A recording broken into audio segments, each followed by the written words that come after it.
Assalamualaikum warahmatullahi wabarakatuh, pemirsa TVR Sumatera Selatan. Alhamdulillah bisa menjumpai kembali di program acara Info Sehat kali ini bersama dengan saya Tami Tarli selama 1 jam ke depan.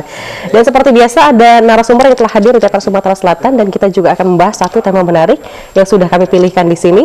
Anda juga boleh bergabung silakan di 0811 710 9003 dan juga di 0711 311 454. Bersama dengan Dr. Gigi Noval di sini. Apa kabar?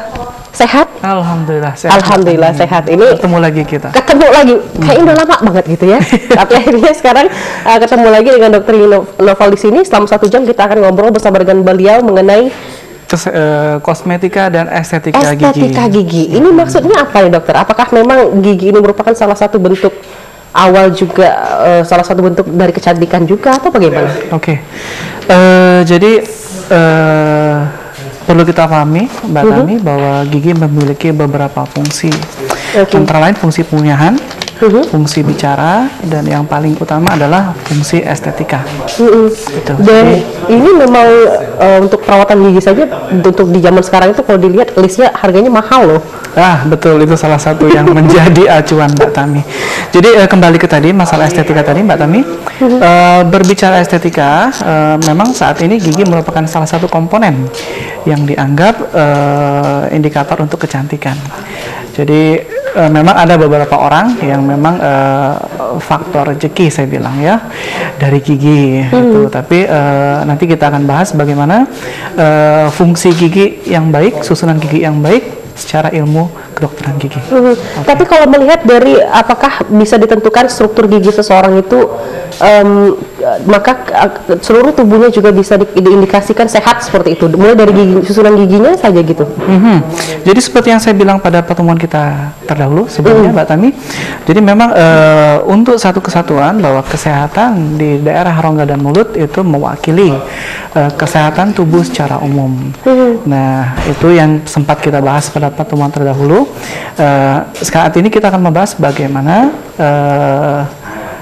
pengaruh susunan gigi terhadap kesehatan gigi itu sendiri. Oke. Dan ini memang sangat berpengaruh. Tadi saya sempat membawa beberapa gambar, nanti mungkin bisa ditayangkan agar pemirsa bisa melihat. Oke. Boleh, silakan ditayangkan, ada slide yang sudah dipersiapkan oleh Dr. Noval. Silakan. Dan ini dokter, karena memang berpengaruh besar terhadap susunan gigi ini terhadap kesehatan kita seperti itu ya? Betul. Jadi ada beberapa hal yang sangat berpengaruh dengan posisi susunan gigi, Mbak Tami ya. Jadi apabila gigi susunan di dalam rongga mulutnya tidak rapi, contohnya berantakan atau renggang, atau dia kontak gigi yang tidak baik, itu nanti akan menyebabkan salah satunya proses pembersihan gigi sedikit sulit. Sehingga apabila pembersihan gigi sulit, otomatis kebersihan gigi akan berpengaruh dan nanti bermuara kepada kesehatan gigi secara keseluruhan. Tapi dokter, di sini kan penyebab gigi yang susunannya tidak rata seperti itu, ini bukan maunya si empunya gigi kan? Ini pengaruhnya apa sih? Apakah memang sudah dari kecil ketika gigi susu dicabut telat, katanya itu saling bertabrakan, itu juga salah satunya, atau masih banyak lagi? Ada beberapa hal yang mempengaruhi susunan gigi secara keseluruhan. Beberapa yang bisa saya sebutkan antara lain, pertama faktor keturunan. Jadi memang gigi secara umum untuk bentuk susunan kontak gigi adalah pengaruh dari faktor keturunan. Jadi maksudnya apabila orang tua memiliki susunan gigi yang tidak rapi atau maju atau berantakan, nanti ada di tayangan nanti, di gambar nanti, otomatis si anak besar kemungkinan akan mendapatkan warisan kutip susunan gigi seperti itu pula. Tapi itu sebenarnya bisa dirubah tidak ketika sudah tahu keturunannya sedemikian rupa seperti itu? Tapi ketika sang anak dan kemudian orang tua menjaga benar-benar untuk kesehatan gigi anaknya, itu bisa diubah? Bisa. Dengan cara? Iya, jadi yang saya bilang terdahulu, Mbak Tami, bahwa sebetulnya perawatan gigi itu harus dilakukan seawal mungkin. Jadi pada saat dalam kandungan itu proses pola makan ibu hamil itu jelas diperhatikan. Nah, untuk anak-anak yang telah mengalami pertumbuhan gigi anak-anak atau gigi susu, itu yang perlu diperhatikan adalah bagaimana posisi awal gigi. Jadi biasanya kalau dia pada usia anak-anak sekitar usia Jadi gigi anak itu lengkap tumbuh sekitar umur 3 tahun, Mbak Tami. Nah, pada umur 3 tahun apabila gigi sudah lengkap, itu fase awal untuk orang tua atau ibu waspada terhadap susunan gigi. Nanti pada perkembangannya yang menjadi awal untuk start untuk lebih aware terhadap susunan gigi adalah pada saat periode gigi bercampur. Itu diperkirakan antara gigi 6 tahun sampai 13 tahun. Oke, jadi ini harus pada umur itulah orang tua harus lebih memperhatikan bagaimana posisi dan susunan gigi. Dan harus ngecek ke dokter gigi dong? Sebaiknya ke dokter gigi. Kalau ngecek orang awam gimana, dokter? Nanti ada di tayangan tadi, bisa kita lihat nanti ya. Jadi secara klasifikasi bagaimana susunan gigi yang dianggap baik nanti bisa kita lihat di gambar nanti. Oke. Tapi kalau untuk balik lagi ke kita harus mencegahnya sedini mungkin. Tadi dokter juga menyinggung ketika ibu hamil juga sudah harus aware terhadap itu. Betul. Makanan-makanan yang dipantang mungkin barangkali atau bahkan yang harus dikonsumsi ketika ibu hamil agar gigi si anak itu tumbuh dengan sehat. Ini gimana nih? Asupan gigi ibu hamil tidak terlalu berbeda dengan yang disarankan oleh dokter kandungan, Mbak Tami ya. Tapi yang perlu diperhatikan di sini adalah bagaimana asupan kalsium salah satunya. Jadi bagaimana supaya ibu hamil lebih banyak meningkatkan pola konsumsi makanan yang dia lebih banyak unsur kalsiumnya. Kalsium banyak terdapat antara lain di ikan laut,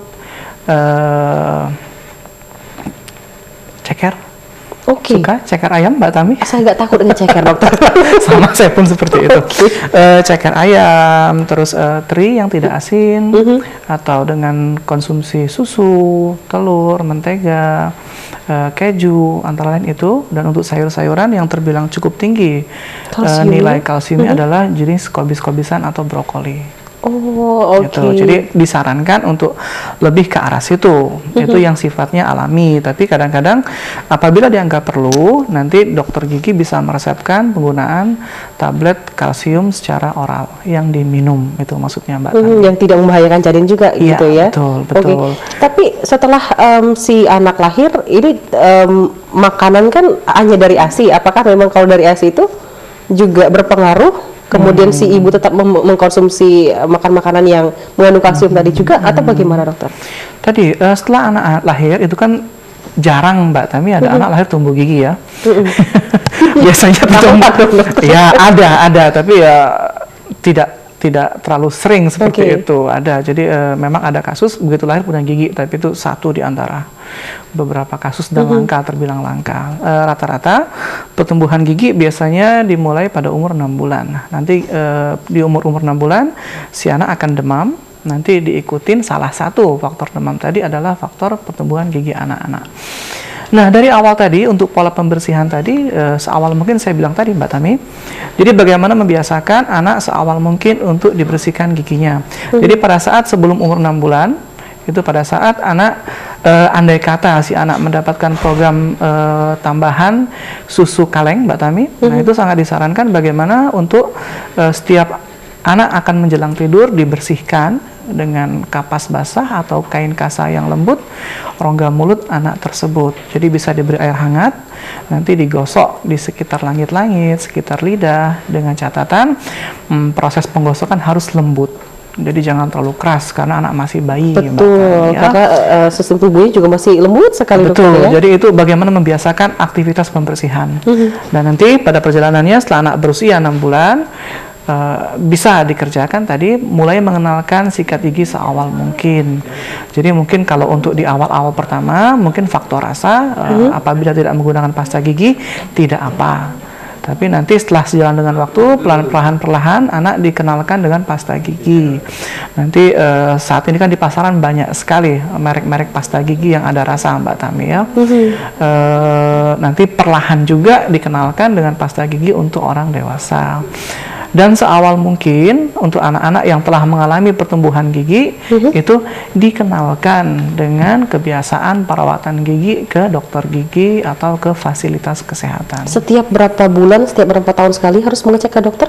Tidak ada acuan yang pasti untuk proses pemeriksaan gigi, tapi kita anggap sama dengan kasus orang dewasa, Mbak Tami. Jadi alangkah baiknya untuk anak-anak paling tidak dikenalkan ke dokter gigi setiap 6 bulan sekali.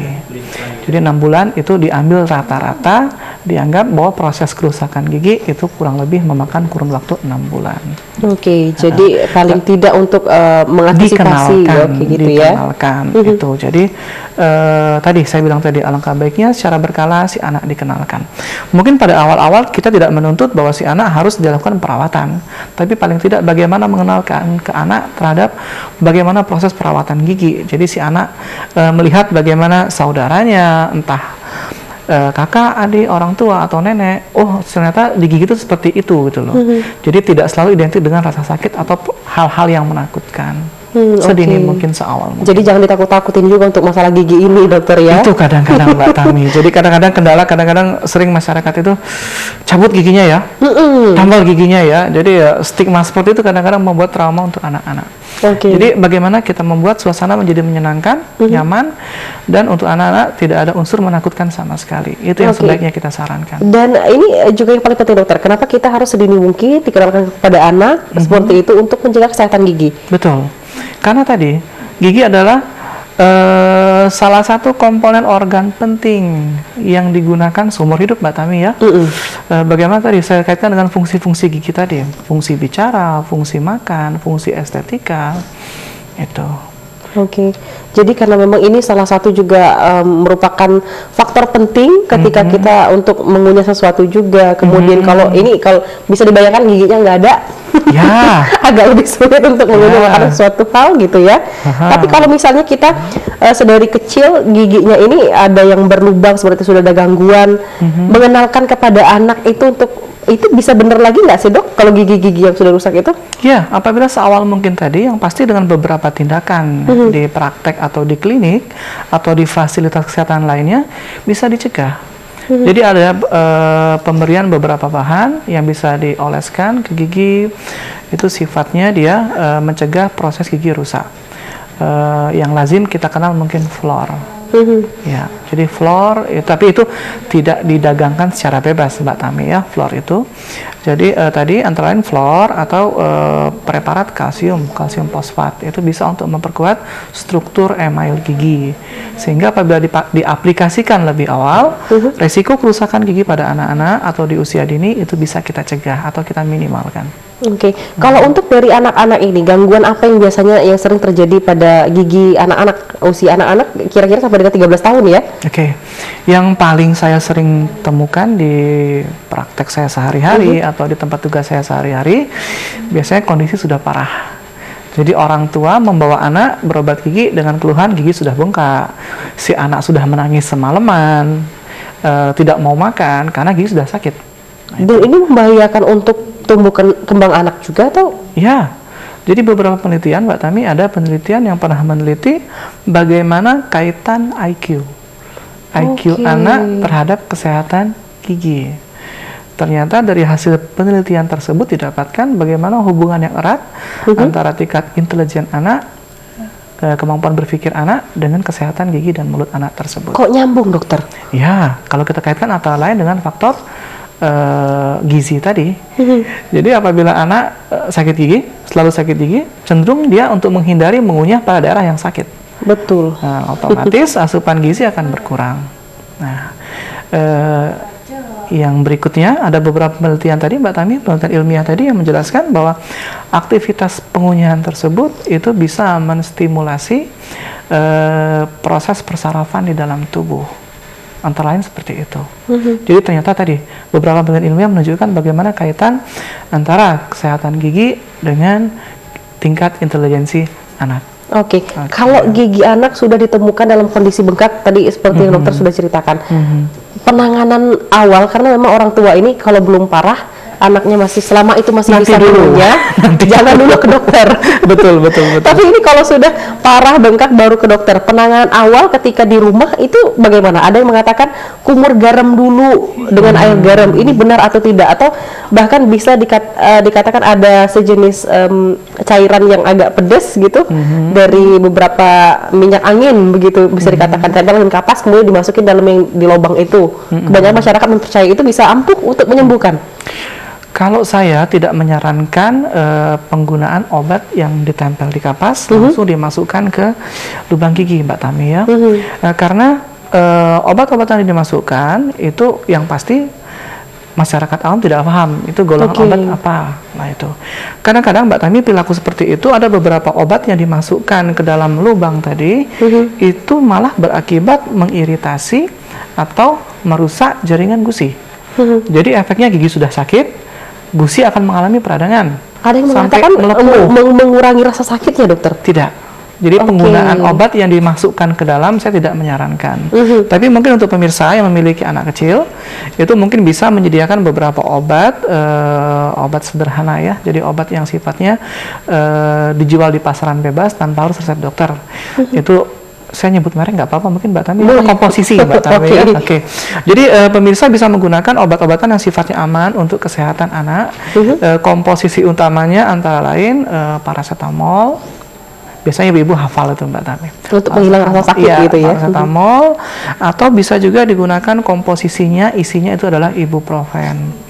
Nah, dua obat itu yang bisa digunakan paling tidak untuk mengurangi beberapa saat keluhan sakit gigi anak. Nah, yang tidak saya sarankan Mbak Tami adalah penggunaan antibiotik. Jadi kadang-kadang orang tua dalam tanda kutip merasa harus pakai antibiotik gitu loh. Padahal ternyata itu tidak perlu. Dilarang. Bukan tidak perlu. Untuk anak-anak? Iya, betul. Jadi sifat kadang-kadang masyarakat keliru bagaimana penggunaan antibiotik itu. Jadi antibiotik adalah obat yang penggunaannya harus serasional, setepat, sebaik mungkin. Jadi saya himbau kepada pemirsa, penggunaan antibiotik apapun mereknya apabila tidak disarankan oleh praktisi kesehatan, dokter, perawat, atau yang berwenang di dalam hal kesehatan gigi, itu jangan coba-coba menggunakan antibiotik. Nanti ada efek kebal, kumannya akan kebal. Karena kadang-kadang tadi, karena tidak paham tadi, begitu gigi sembuh, tidak sakit lagi, karena efek obat penghilang sakit tadi, yang saya bilang 2 tadi, antibiotik di stop juga itu loh. Jadi penggunaan antibiotik yang tidak diresepkan adalah hal yang untuk saya dilarang keras Mbak Tami. Itu untuk anak-anak ya? Ya, betul. Tapi untuk yang penggunaan garam tadi disertai air hangat, benar tidak dokter? Tergantung posisi kerusakan gigi. Jadi memang sifat dari garam itu kalau berbicara komposisi Mbak Tami ya. Jadi garam kita menyebutnya garam, tapi isinya itu natrium. Nah, natriumnya itu. Jadi andai kata kerusakan gigi baru sebatas lapisan kedua gigi. Jadi perlu saya jelaskan mungkin Mbak Tami bahwa gigi memiliki berapa lapisan. Jadi kalau kita sederhanakan, pertama kita menyebutnya email gigi, itu kulit gigi. Yang kedua lapisan tulang gigi atau kita menyebutnya dentin. Lapisan ketiga itu adalah saraf gigi atau kita lazim menyebutnya pulpa. Nah, apabila kerusakan atau lubang gigi sudah mencapai lapisan kedua di dentin tadi, maka akan timbul keluhan sakit. Nah, penggunaan garam itu bisa dikatakan sedikit membantu atau efektif untuk kerusakan gigi yang baru mencapai dentin tadi. Tapi apabila kerusakan telah mencapai lapisan ketiga atau saraf gigi tadi, itu malah mungkin akan memacu rasa sakit yang berlebih. Itu malah tidak disarankan untuk menggunakan garam malah ya. Jadi tadi alangkah bijak gunakanlah obat yang aman. Dengan komposisi yang tadi sudah dokter jelaskan ya. Kalau penanganannya itu pada anak-anak, kalau pada orang dewasa lain hal lagi atau akan jatuhnya sama?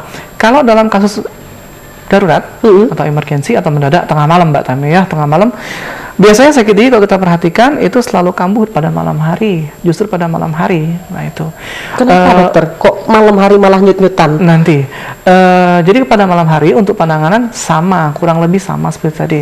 Jadi minumlah obat-obat penghilang sakit di warung banyak ya Mbak Tami ya. Untuk dewasa mungkin ada beberapa komposisi lain yang bisa digunakan itu, tapi kalau saya agak melarang, saya tidak menyebut merek Mbak Tami ya, tapi nanti pemirsa bisa melihat komposisinya untuk obat-obatan yang isinya itu asetil salisilat atau asam salisilat. Karena efek samping dari asam salisilat itu sangat besar sekali. Ke lambung, ke gigi pun dia sangat berpengaruh sekali. Jadi gunakanlah obat-obatan yang aman. Tadi bisa paracetamol atau ibuprofen tadi dapat digunakan, atau metampiron bisa digunakan. Itu merek isi Pak Tami, bukan merek komposisinya dagang. gitu ya. Oke. Itu jadi sementara itu dulu untuk penanganan dalam kasus yang sifatnya darurat. Nanti sesegera mungkin kunjungilah fasilitas atau dokter gigi yang terdekat untuk mengatasi keluhan sakit tadi. Jangan coba-coba untuk menangani sendiri. Iya, gitu, betul. Yang kapas tadi, yang obat penghilang sakit dihaluskan, ditumbuk, dimasukkan ke lubang gigi. Jangan, Mbak Tami ya. Tadi ke pertanyaan Mbak Tami tadi, kenapa sakit gigi biasanya pada malam hari?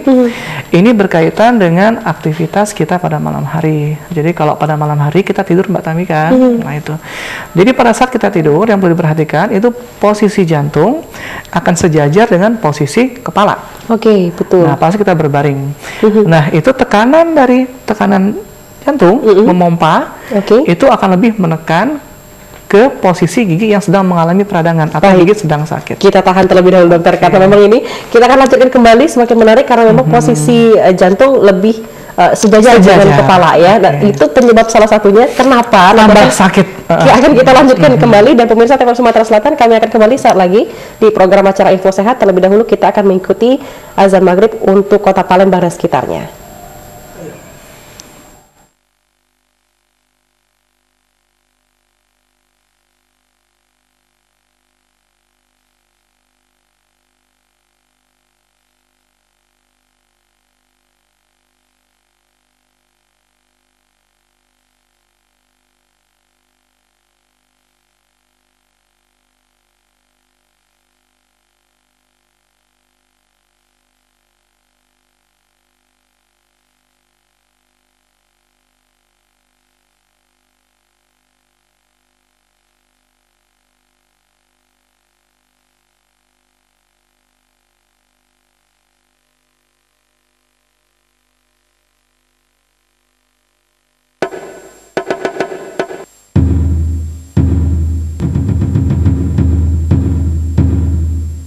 Allahu Akbar, Allahu Akbar, Allahu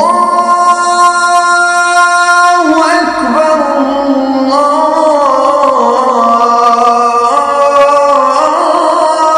Allahu Akbar.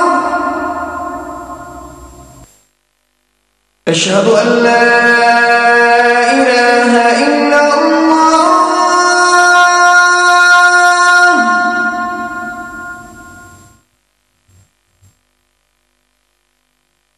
أشهد أن لا إله إلا الله.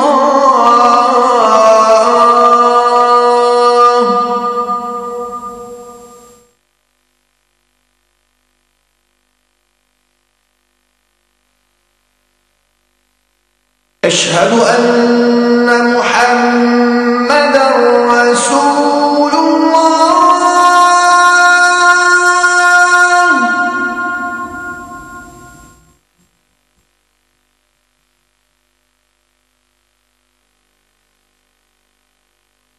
أشهد أن محمدا رسول الله.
إله إلا الله.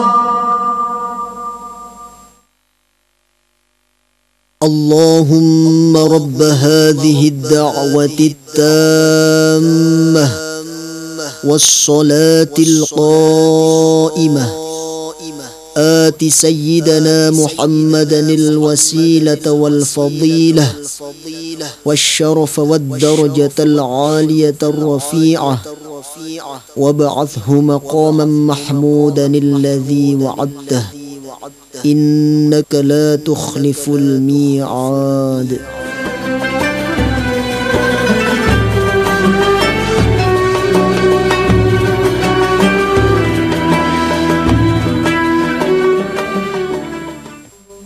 Astaghfirullah. Asyhadu an la ilaha illallah. Astaghfirullah. Wa asyhadu anna Muhammadan Rasulullah. Astaghfirullah. Aku bersaksi tiada Tuhan melainkan Allah dan Muhammad utusan Allah.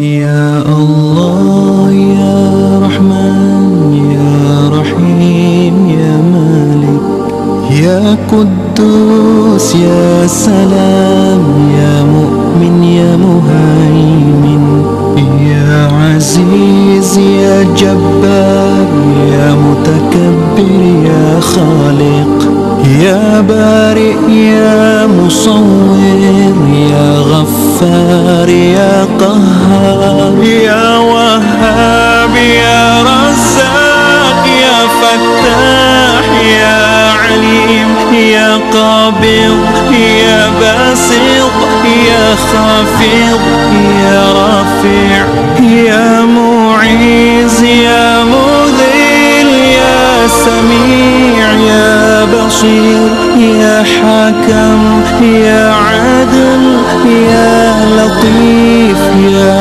Khabir, Ya Halim, Ya Azim, Ya Ghafur, Ya Shakur, Ya Ali, Ya Kabir, Ya Hafiz, Ya Muqim, Ya Hasib, Ya Jalil, Ya Karim, Ya Muqim, Ya Mujib, Ya Wasi', Ya Hakim, Ya Wadud, Ya Majid, Ya Ba'ith, Ya Shahid, Ya Haq, Ya Wakil, Ya Qawi, Ya Matin, Ya Wali, Ya Hamid, Ya Muhsi, Ya Mubdi, Ya Mu'id, Ya Muhyi, Ya Mumit, Ya Hayy, Ya Qayyum, Ya Wajid, Ya Majid, Ya Wahid, Ya Samad, Ya Qadir, Ya Muqtadir, Ya Muqaddim, Ya Muakhir, Ya Awwal, Ya Akhir, Ya Zuhir, Ya Batin, Ya Wali, Ya Muta'ali, Ya Bar, Ya Tawwab, Ya Muntaqim, Ya Afuwan, Ya Ra'uf, Ya Ahadun, Ya Malik al-Mulk, Ya Dhal Jalali wal Ikram, Ya Muqsim, Ya Jami', Ya Ghani, Ya Mughni, Ya Mani', Ya Dhar, Ya Nafi', Ya Nur, Ya Hadi, Ya Badi', Ya Baqi, Ya Warith, Ya Rashid, Ya Sabur, Ya Allah, Ya Allah.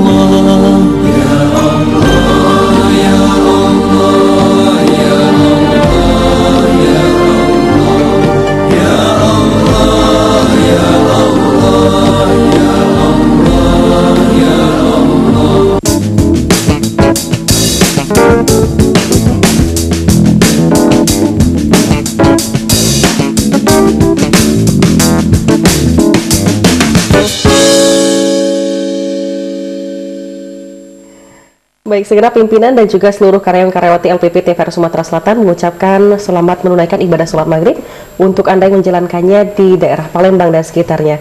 Baik pemirsa TVRI Sumatera Selatan, kita lanjutkan kebersamaan kita di program acara Info Sehat. Kali ini membahas mengenai estetika dan juga kosmetika gigi. Ini pentingnya untuk menjaga gigi demi kesehatan seluruh tubuh Anda. Ini yang saya katakan atau bahkan yang pernah kita bahas beberapa minggu yang lalu juga dokter, mengenai kesehatan gigi ini.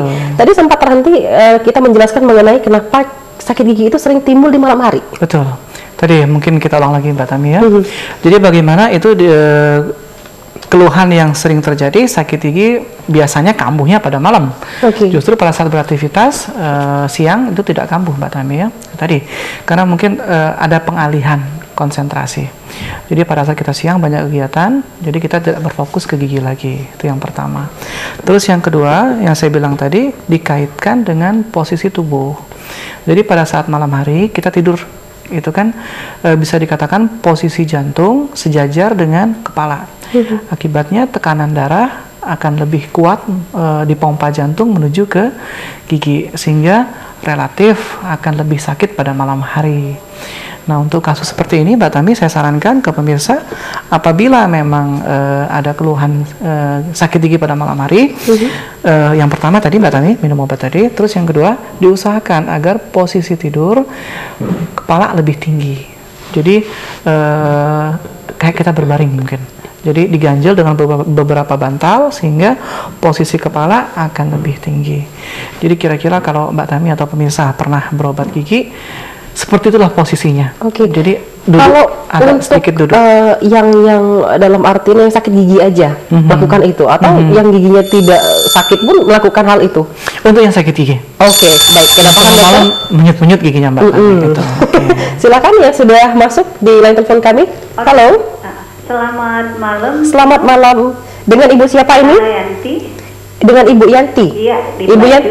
Baik, silakan Ibu Yanti dengan pertanyaannya. Iya, saya mau tanya dengan Pak Dokter. Selamat malam Pak Dokter. Selamat malam Ibu Yanti.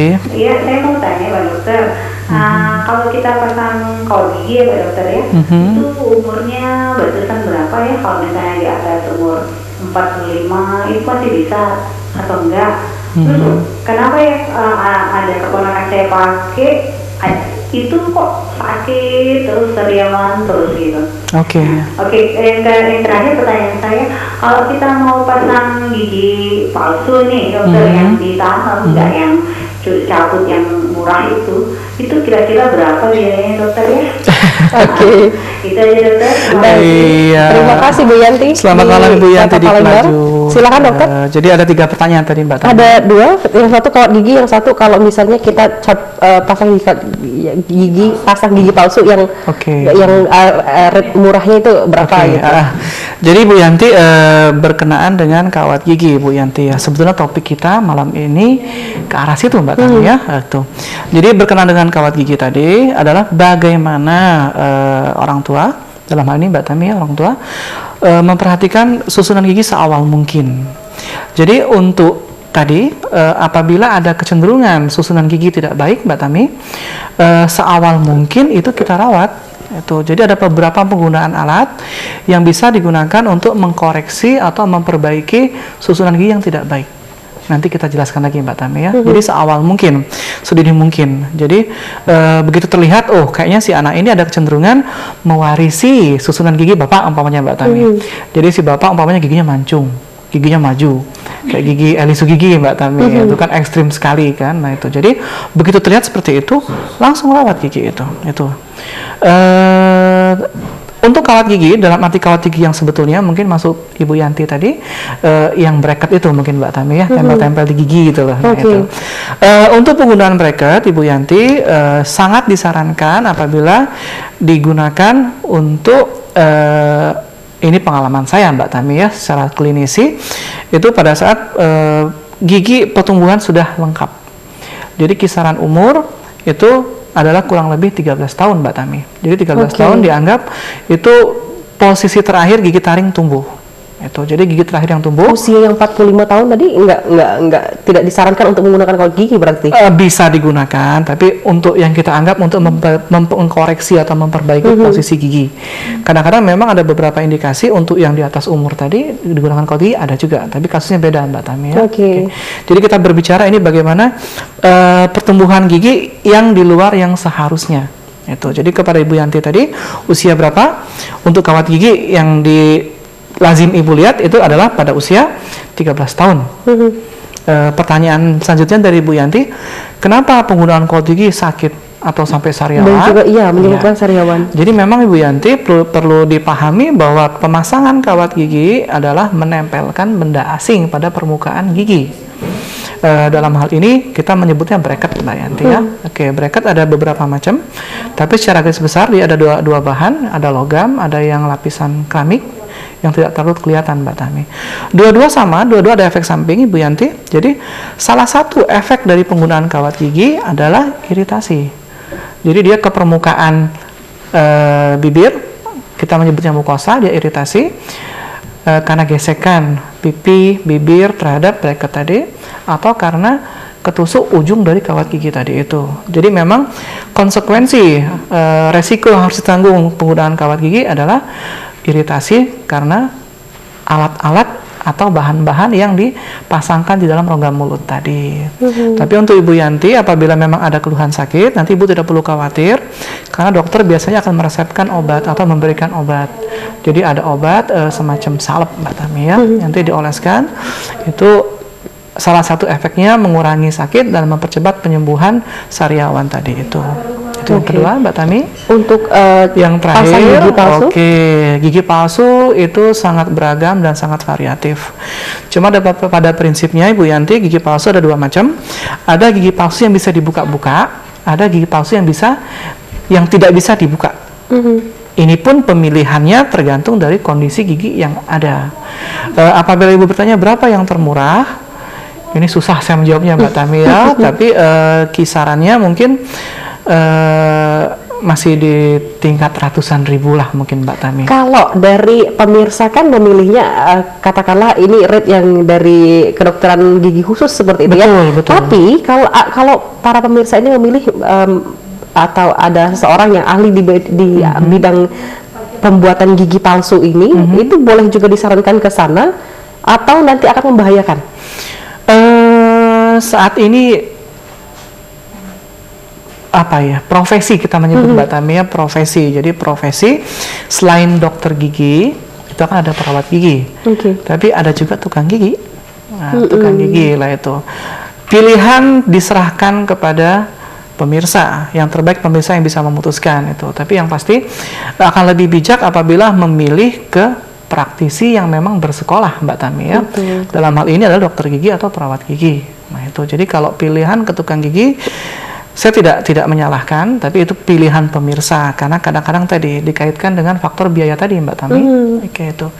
Jadi tadi untuk Ibu Yanti tadi faktor biaya, berapa mahal membuat gigi? Pertama, tergantung jenis gigi yang digunakan. Yang kedua, tergantung kondisi gigi yang dipakai. Apakah dia, yang pertama tadi untuk jenis gigi ada beberapa macam bahan Mbak Tami. Jadi memang ada yang kita menyebutnya ladi logam, kerangka logam atau frame. Ada dari bahan yang agak lentur, itu kita menyebutnya valplas, atau yang terakhir pilihannya dari bahan yang keras atau akrilik biasa. Itu. Untuk yang jenis gigi digunakan, ada yang bisa dibuka-buka, ada yang tidak bisa dibuka. Itu. Nah, itu. Ada yang tanam gigi itu? Iya betul. Itu malah pada perkembangan sekarang yang sangat maju sekali. Jadi untuk gigi yang habis semua, itu bisa dilakukan tanam gigi atau implan kita menyebutnya Mbak Tami. Jadi untuk kasus gigi yang hilang itu nanti mungkin saya analogikan Mbak Tami ya, seperti kita pasang AC. Jadi akan ada skrup, akan ada baut Mbak Tami. Jangan takut Mbak Tami ya. Dokter udah miris. Agak serem Mbak Tami ya. Tapi jangan dibayangkan jauh sekali pemirsa ya. Jadi akan ada skrup yang ditanam di dalam tulang rahang, dan nanti bagaimana perlekatan gigi tiruan tadi atau gigi palsu tadi di rongga mulutnya. Ada yang pakai magnet, ada yang memang dia masuk ke dalam. Jadi ada banyak alternatif. Tapi ini dari gigi yang ditanam ini apakah akan menjadi seperti gigi yang pada umumnya yang biasa itu, atau ada efek samping lain di balik itu? Kalau secara fungsi, ya tentu tidak akan semaksimal atau sebaik gigi yang asli. Kita tahan terlebih dahulu, dokter. Dan pemirsa TVR Sumatera Selatan, nanti akan kita lanjutkan kembali.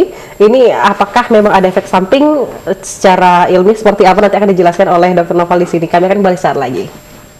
Yang menang kami kan peringkat 7, yang menang tuh 5123, rapat 123, jadi kan dia menang nomor 7.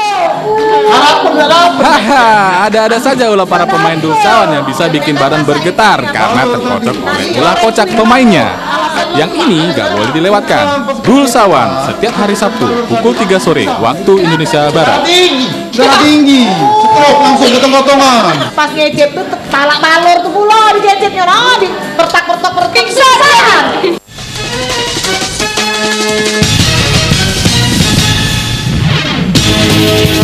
Perbarui informasi Anda dalam Warta Daerah setiap hari pukul 5 sore waktu Indonesia bagian Barat. TVRI Sumatera Selatan sebagai jembatan informasi Wong Kito.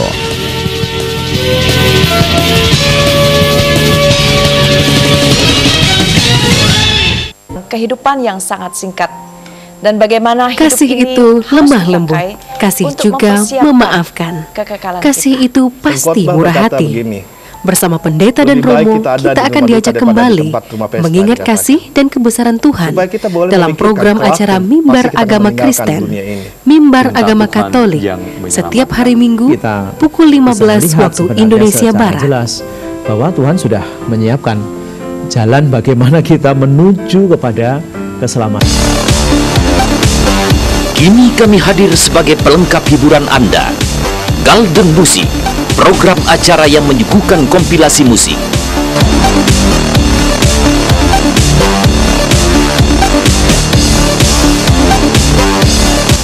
Jangan lewatkan Golden Musik, spesial untuk menghibur Anda. Di sini, di TVRI Sumatera Selatan.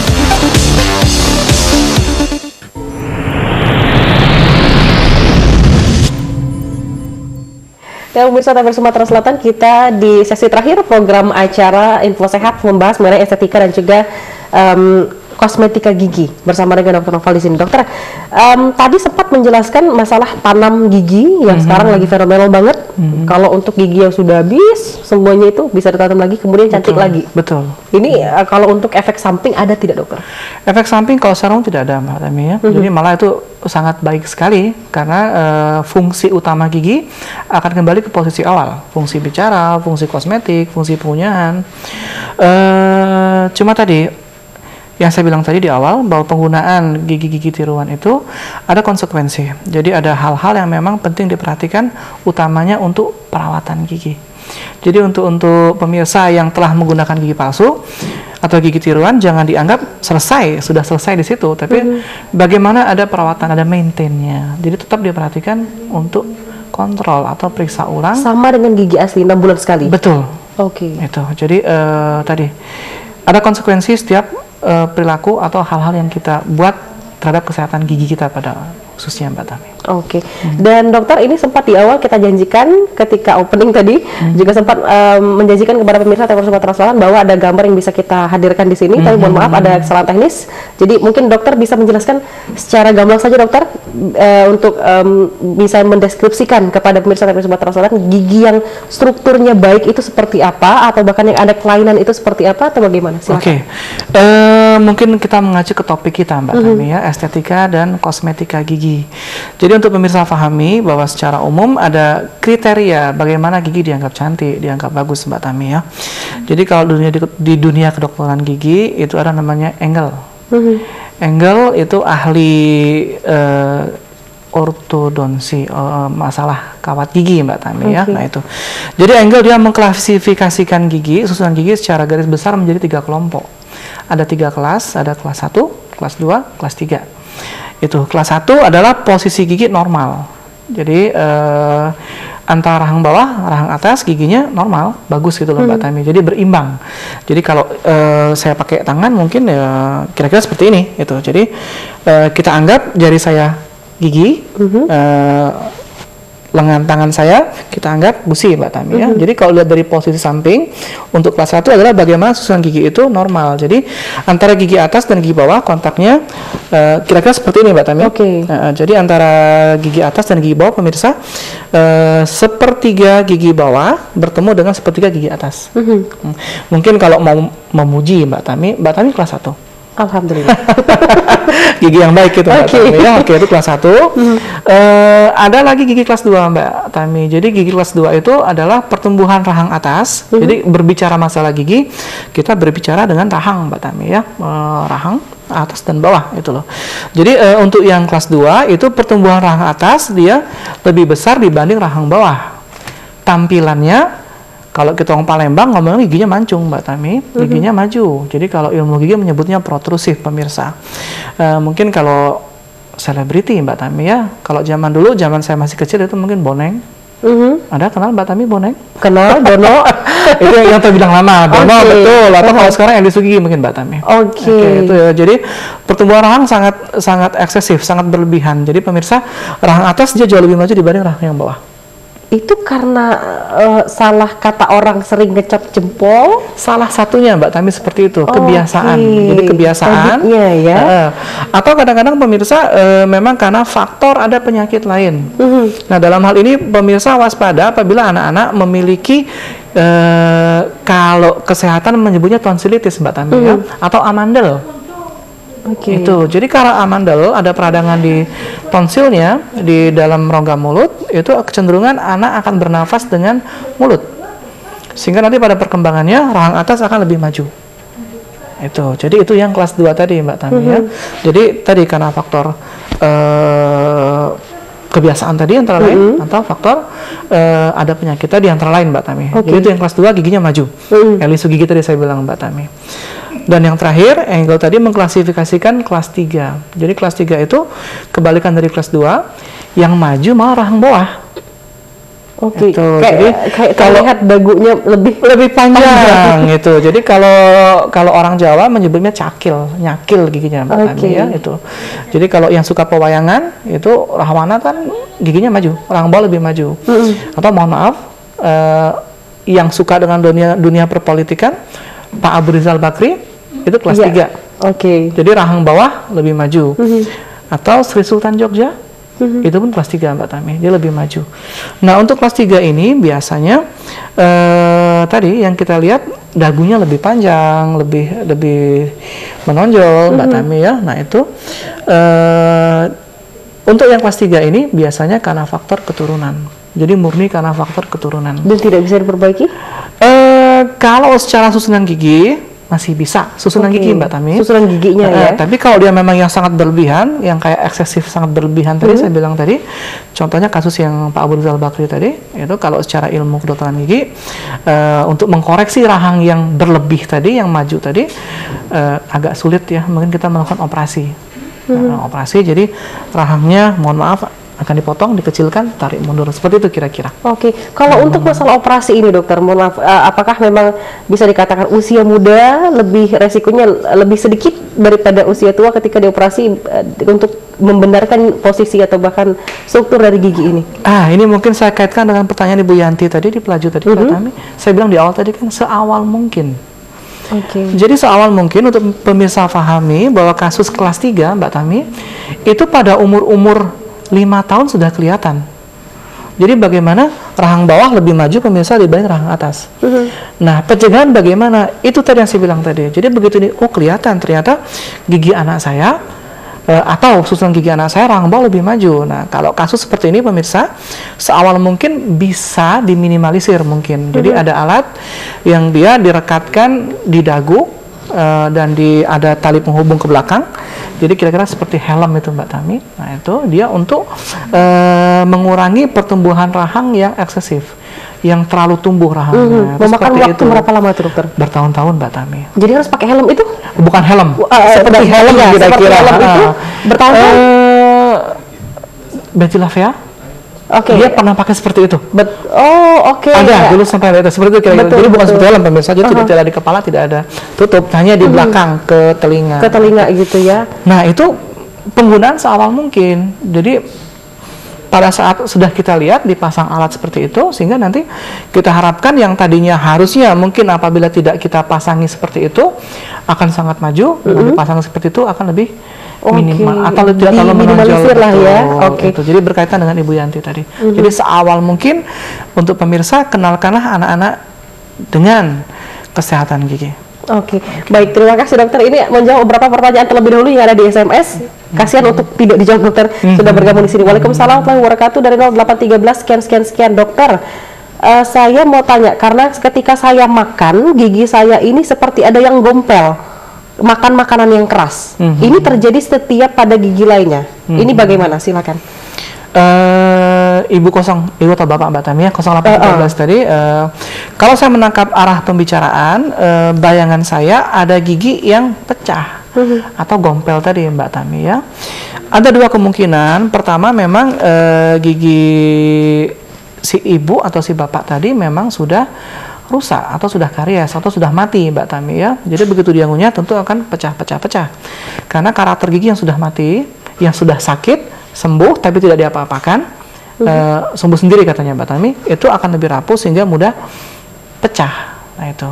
Atau alternatif yang kedua bisa jadi jenis makanan yang dimakan itu relatif keras atau tergigit yang keras.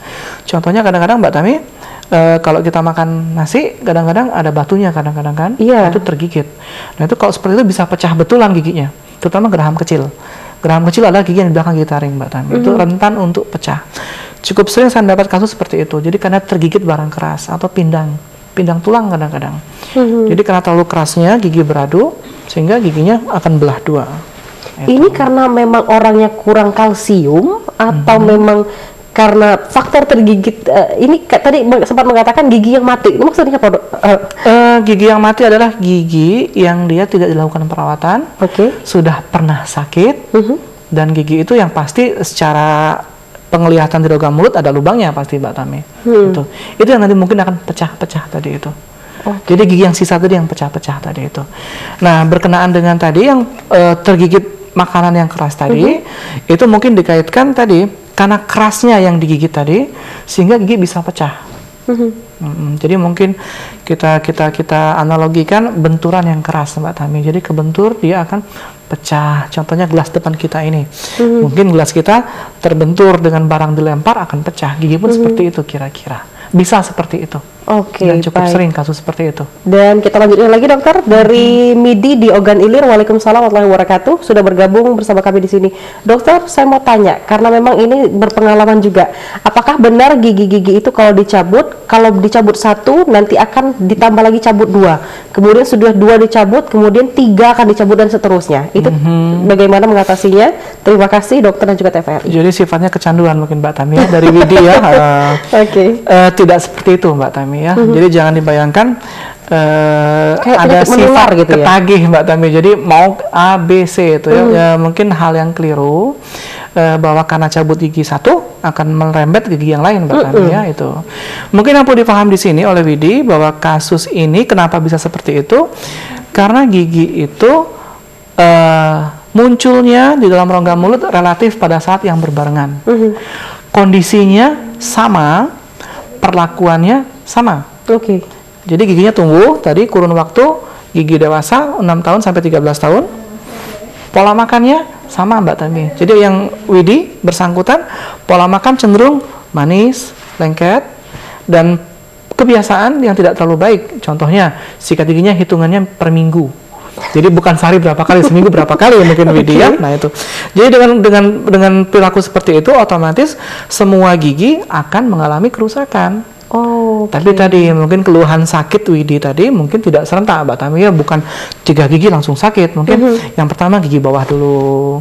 Nanti karena udah bosan tadi Mbak Tami dicabut, yang lain tidak diperhatikan, tidak dirawat, nanti pindah ke atas sebelah kiri, nanti pindah lagi sebelah kanan bawah gitu loh. Jadi memang kesannya seperti beruntun gitu. Jadi makanya kembali ke awal tadi, perhatikanlah kesehatan gigi untuk mempertahankan sedini mungkin gitu dokter. Sedini, seawal dan seintens mungkin Mbak Tami.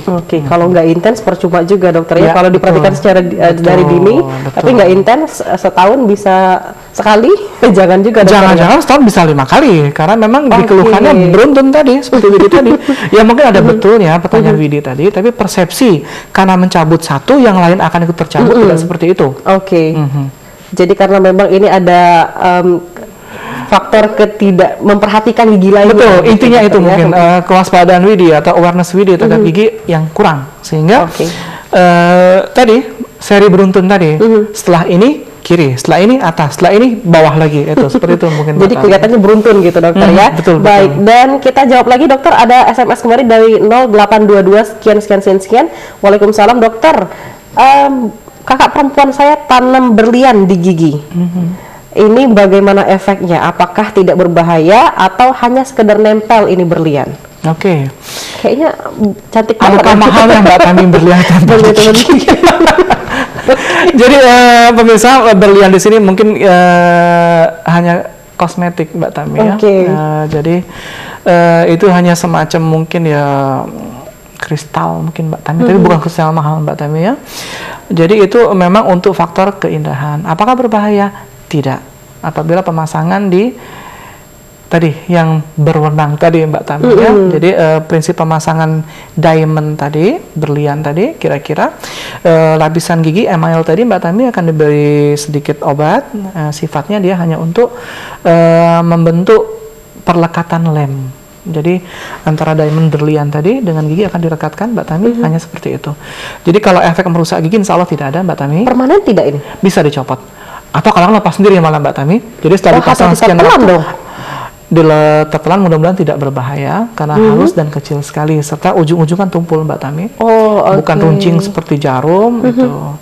Jadi yang saya tangkap di sini tentunya estetika Mbak Tami ya, untuk keindahan. Jadi bukan susu Mbak Tami ya, agak serem nanti susu. Mikirnya lagi ke sana dokter. Tidak. Jadi ini memang untuk faktor estetika saja, untuk faktor keindahan saja. Hanya memang kegemaran untuk estetika saja dokter ya. Baik, tidak ada efek insya Allah. Dokter, tanggal terasa ini sudah menjelang di akhir acara, dan juga boleh dokter memberikan pesan atau bahkan ada sedikit kutipan yang akan diberikan kepada pemirsa TVRI Sumatera Selatan.